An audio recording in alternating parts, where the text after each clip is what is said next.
అక్కడ చంద్రబాబు నాయుడు అయ్యారు, ఇక్కడ రేవంత్ రెడ్డి ముఖ్యమంత్రిగా ఉన్నారు.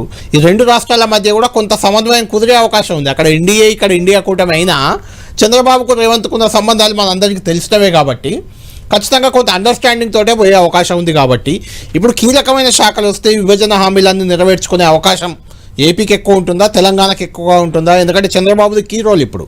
ఎంత కాదన్నా ఆంధ్రప్రదేశ్కి ఉంటుంది, ఎందుకంటే అక్కడ ఎన్డీఏ కదా, డబుల్ ఇంజన్ సర్కార్. అవును అవును. ఇప్పుడు రేవంత్ రెడ్డికి చంద్రబాబు నాయుడుకి ఉండే వ్యక్తిగత సంబంధాలు బియాండ్ పాయింట్ పనిచేయవు.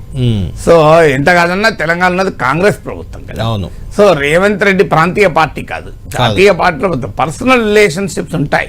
పర్సనల్ రిలేషన్షిప్ ఉండొచ్చు. ఇప్పుడు మీకు నాకు బీజేపీలో మంచి పరిచయాలు ఉండొచ్చు, మనం క్యాబినెట్ లో తీసుకుంటారా? తీసుకోరు కదా.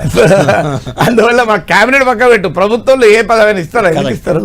సో అది మళ్ళీ బీజేపీ వాళ్ళకి ఇస్తారు తప్ప మీకు నాకు ఇవ్వకూడదు కూడా, ఆశించడం కూడా లేదు కదా. సో అందువల్ల రేవంత్ రెడ్డికి చంద్రబాబు నాయుడుకి వ్యక్తిగతంగా ఫ్రెండ్షిప్ ఉండొచ్చు. That doesn't mean Revanth Reddy will get beyond anything.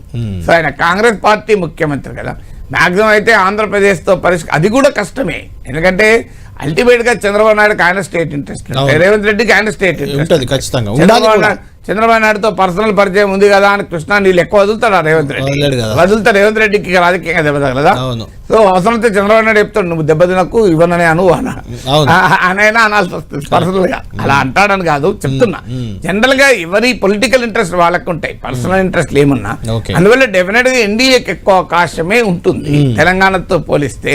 కానీ మనకు అర్థం కావాల్సింది, కాన్స్టిట్యూషనల్ స్కీమ్ లో బియాండ్ పాయింట్ ఏముండదండి. చాలా మంది ఒక రాంగ్ నోషన్ ఉంటుంది, ఆ స్టేట్ అంతా దోచిపెడతారని. మ్యాక్సిమం అయితే కొన్ని ప్రాజెక్టులు, ఇప్పుడు ఉదాహరణకు గుజరాత్ ఉంది, గుజరాత్కు మహారాష్ట్రకు రావాల్సినవి తెలంగాణకు రావాలి, అన్ని గుజరాత్కు టర్న్ చేశారు. అంటే కొన్ని కీలక శాఖలు ఉంటే ఆ మంత్రిత్వ శాఖ పరిధిలో వాళ్ళ రాష్ట్రంలో కొంత చేసుకునే అవకాశం అయితే ఉంటుంది. ఇప్పుడు మనకు టూరిజం అండ్ కల్చర్ మన మంత్రి ఉన్నాడు కనుక చేసుకోగలిగారు. రామప్ప గుర్తింపు వచ్చింది, 1000 స్తంభాల గుడి ఆధునీకరణకు అవకాశం వచ్చింది.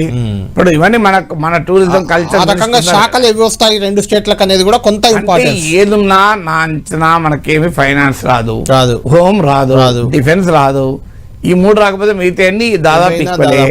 సో అన్ని అంతకుముందు ఎందుకు నిర్మలా సీతారామన్ ఫైనాన్స్ మినిస్టర్,